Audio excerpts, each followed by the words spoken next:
La communication que vous allez écouter a été prononcée par Madame Alizea Maïwen Siftsissoy, chef analyste documentaliste à l'Office central de lutte contre les crimes contre l'humanité et les crimes de haine, au sein de la division de la stratégie et de la coopération internationale de la Gendarmerie nationale.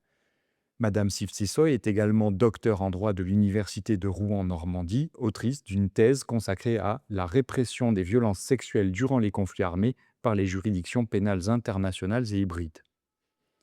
Il s'agit de la deuxième communication de la table ronde intitulée Faire face aux facteurs de violence sexuelle liés au conflit, approche centrée sur les survivants en matière de justice, de réparation et de soutien. Cette table ronde a été organisée conjointement par Université Côte d'Azur, Bibliothèques sans frontières, le Bureau de la représentante spéciale des Nations Unies pour la lutte contre les violences sexuelles liées au conflit et la ville de Paris. Elle s'est tenue à l'Hôtel de Ville de Paris le 27 novembre 2025. Je vais commencer cette présentation par une brève explication de ce qu'est l'Office central de lutte contre les crimes contre l'humanité et les crimes de haine. L'OCLCH est un office de gendarmerie, mais qui emploie également des fonctionnaires de police, des personnels civils et donc des militaires de la gendarmerie, qui a la charge, qui a pour mission de coordonner, animer et diriger les investigations judiciaires sur saisine du parquet national antiterroriste pour tout ce qui est crimes contre l'humanité, génocide, délits et crimes de guerre, torture au sens de la Convention de New York et disparition forcée. À l'heure actuelle, on a environ 170 dossiers qui portent sur des crimes internationaux les plus graves, répartis sur 34 pays, donc tout autour du globe, mais principalement dans la région Moyen-Orient et en Afrique.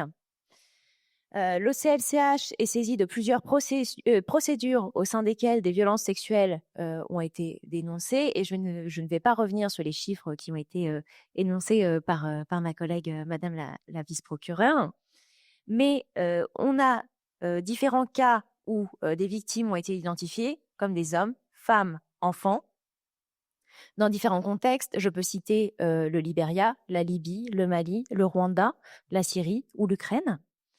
Et ces violences sexuelles sont prises en compte tant dans la compréhension du contexte global de commission des infractions que dans l'appréciation de la responsabilité individuelle de la personne en tant qu'auteur ou en tant que complice lorsque la responsabilité pour ces actes lui est imputable. Cela est notamment le cas s'agissant de procédures dans les contextes libériens et congolais. Pour l'année 2025, nos enquêteurs ont rencontré à de multiples reprises au cours de leurs enquêtes des faits de violences sexuelles qui ont notamment été dénoncés durant les auditions. On dénombre une dizaine d'auditions où cela a été rapporté par les victimes, que ce soit dans le cadre de questions qui leur soient explicitement posées ou qu'elles prennent la parole par elles-mêmes sur ces sujets. Ça a été notamment le cas au Rwanda, qui constitue la grande partie de notre contentieux, au Libéria et également en Ukraine. Alors, la petite particularité, c'est que ces faits qui sont dénoncés ne rentrent pas nécessairement systématiquement dans la compétence de l'Office, puisque l'Office a une compétence qui relève de la personnalité, puisque il est compétent si la victime ou l'auteur sont de nationalité française ou dans le cadre de la compétence universelle. Donc, à savoir si l'auteur réside de manière habituelle en France. Donc, je ne vais pas m'étendre là-dessus. Vous avez le cadre général.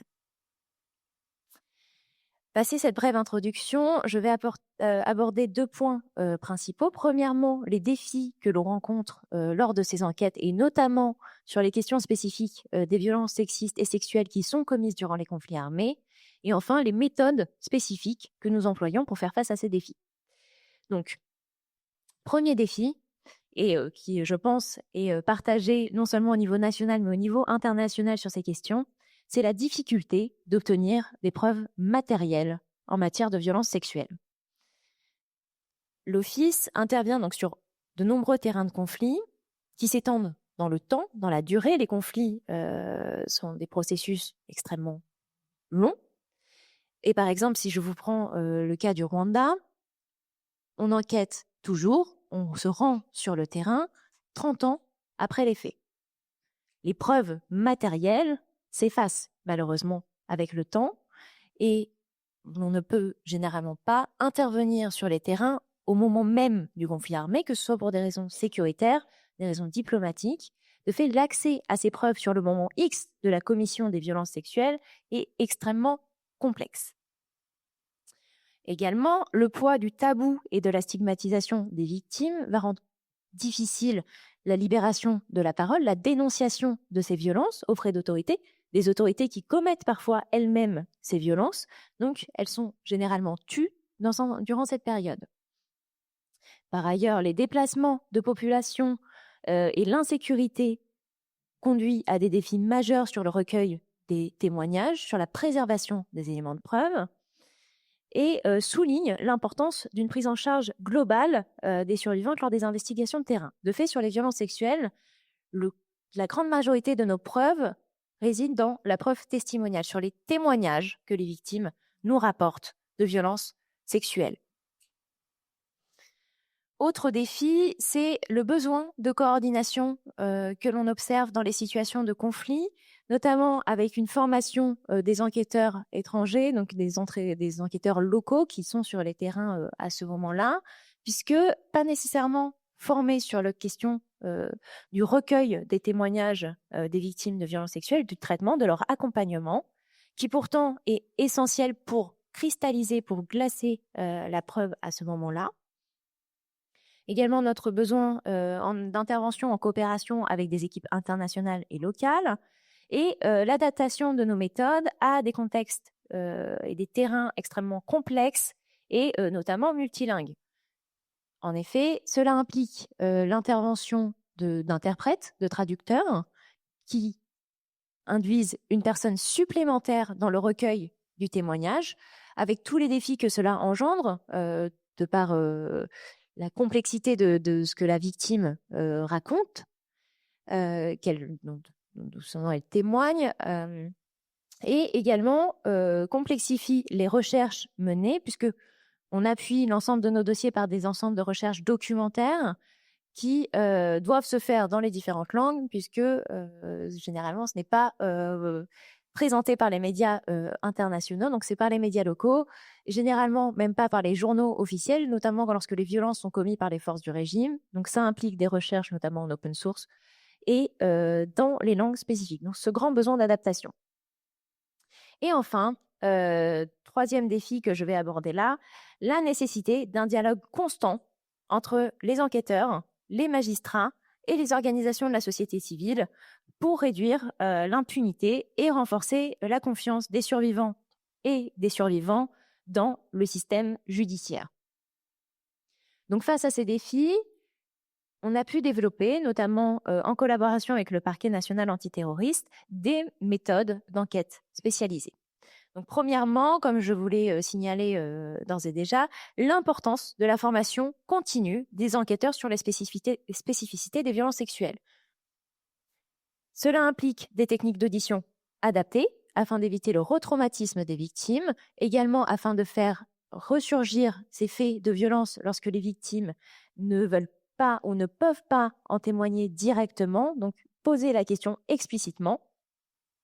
Cela implique également une compréhension du contexte global du conflit armé, mais aussi des spécificités des violences sexuelles qui sont commises dans ces cadres-là, puisque la violence sexuelle dans les conflits armés, et je ne vous apprends certainement rien là, n'a pas une dimension génésique pure, ce n'est pas sexuel, c'est un outil de violence, de domination, d'humiliation, d'assertion du pouvoir, qui touche non seulement la victime, dans sa chair et dans son âme, mais également l'ensemble de sa communauté et toutes les strates. C'est sa famille, c'est sa communauté, c'est sa nation. Et les pratiques spécifiques des violences sexuelles pendant les conflits le démontrent.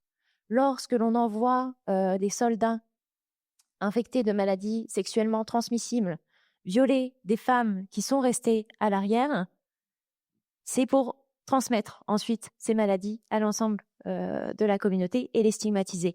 Lorsqu'on mutile les femmes après les avoir violées, notamment en les marquant au fer rouge ou en leur coupant certains membres, afin qu'elles ne puissent pas cacher à la communauté qu'elles ont été victimes de violences sexuelles, c'est pour accentuer le stigmate. C'est pour les précariser davantage sur le plan social, sur le plan économique et sur le plan relationnel. Ces spécificités, elles doivent être prises en compte, non seulement pour la compréhension, mais également pour l'accompagnement des victimes dans ces contextes. Cela implique également la création de méthodes et d'outils pour recueillir la parole, avec des outils comme des modules ou des vadémécums créés en collaboration avec les parquets et avec des experts. Et dernière méthode primordiale, c'est l'importance de la prise en compte des contextes culturels dans les investigations. Alors, vous vous doutez que pour la compréhension, cela est déjà nécessaire, mais également pour les auditions des témoins et des victimes, cela est primordial. Premièrement, certaines formules vont être utilisées dans certains contextes spécifiques pour parler des violences sexistes et sexuelles commises durant les conflits armés.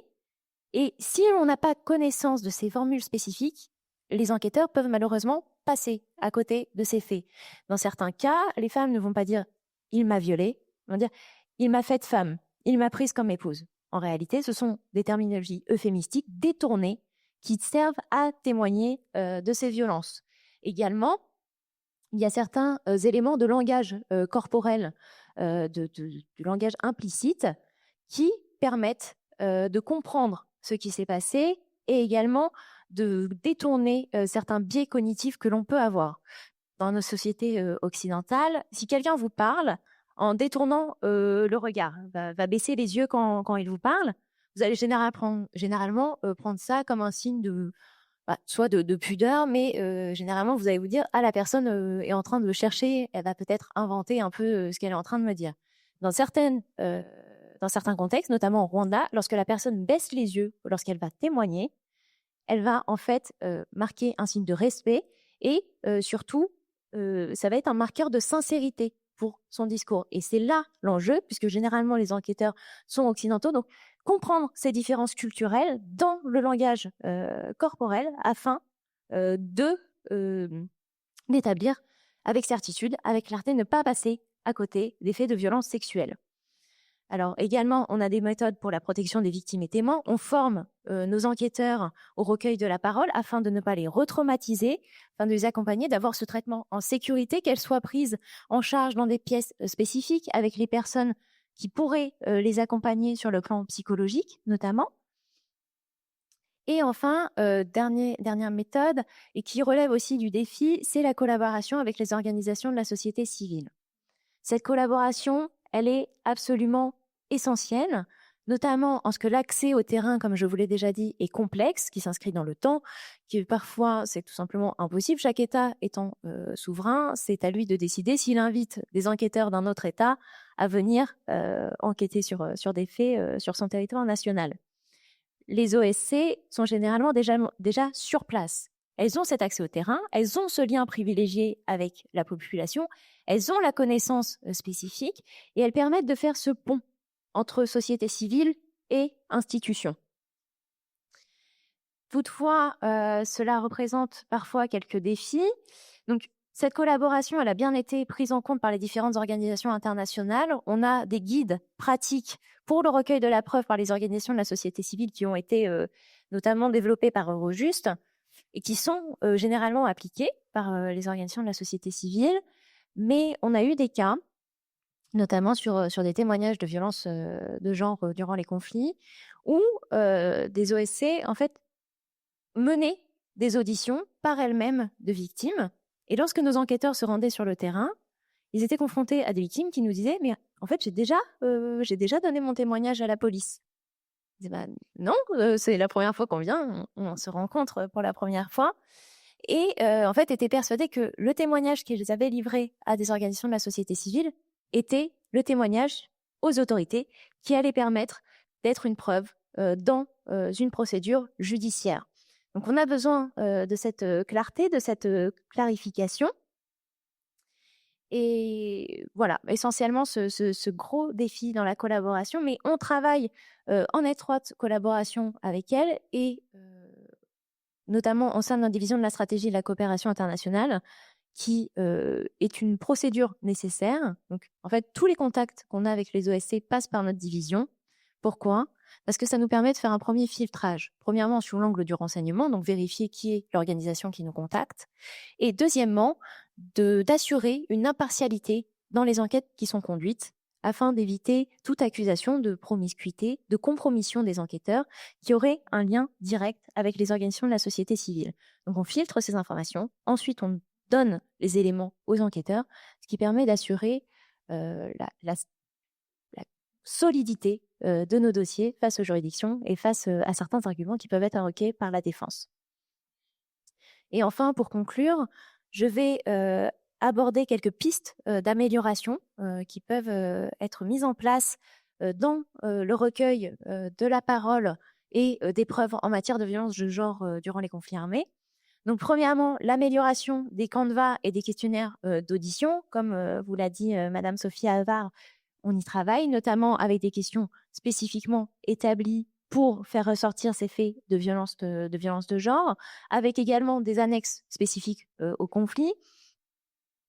Mais voilà, on a ce travail pour inclure explicitement ces questions, pour que ce soit pour les femmes, pour les hommes ou pour les enfants. On a cette adaptation en fonction des publics, afin de favoriser la libération de la parole des victimes et des témoignages relatifs à ces crimes. Deuxième pan d'amélioration, c'est la formation des personnels, locaux comme internationaux, qui interviennent dans les terrains de conflit et qui peuvent parfois souffrir de certains biais cognitifs. Le plus courant, un homme ne peut pas être victime de violences sexistes ou sexuelles. Et afin de mettre en avant les crimes sexuels comme des crimes d'une extrême gravité qu'il faut traiter systématiquement. Ces formations pourraient notamment être réalisées par l'intermédiaire des parquets, des services enquêteurs déjà formés sur les sujets des violences sexistes et sexuelles en période de conflit, afin de dispenser une formation qui soit cohérente, tant sur le plan juridique qu'avec les pratiques du terrain, et nourrie des expériences passées. Dans cette lignée, des actions ont déjà été entreprises, notamment des enquêteurs de l'OCLCH qui ont formé du personnel ukrainien à l'École nationale de la magistrature en 2023 sur les questions des violences sexistes et sexuelles afin d'améliorer leur prise en charge. Donc on a cet objectif de développer ensemble des formations à destination des enquêteurs français pour les tenir toujours informés des changements et maintenir ce standard de prise en compte, mais également auprès des personnels de police et ou de justice internationaux. Continuer à développer les partenariats avec les organisations de la société civile, primordial, avec les forces de l'ordre également dans les pays touchés, lorsque cela est possible, puisque très souvent, ce sont également des acteurs de ces violences, donc prendre en considération ces éléments, mais renforcer le lien de confiance avec les victimes et les services enquêteurs, notamment internationaux, c'est absolument primordial, puisque il peut y avoir cette transposition en disant si c'est un service des forces de l'ordre de mon pays qui m'a fait subir ces atrocités, pourquoi ferais-je confiance au service des forces de l'ordre d'un autre État ? Donc renforcer ce lien de confiance. Faciliter la libération de la parole et la prise en charge effective des victimes. Ces collaborations qui permettent d'instaurer un dialogue entre société civile et autorités limiteraient donc au maximum le risque de stigmatisation, de retraumatisme ou de rupture de lien de confiance avec les autorités. Également, ces partenariats dans la réalisation pratique, ils pourraient prendre des formes multiples, comme des permanences dans certains locaux, des points de contact qui sont respectivement définis entre les organisations de la société civile et les autorités, savoir à qui l'on doit s'adresser dans tel contexte, et des sessions d'échange et de formation mutuelle afin de continuer ce dialogue et de renforcer avec nos bonnes pratiques respectives. Et enfin, dernière piste d'amélioration, l'amélioration des processus de prise en charge psychologique, notamment après les auditions, puisque à l'heure actuelle, lorsque l'on intervient, nous au CLCH, sur des terrains de conflit, les victimes de violences sexuelles qui relatent ces faits ne bénéficient pas d'un accompagnement psychologique après le recueil de leurs témoignages, ce qui présente un risque de retraumatisme majeur.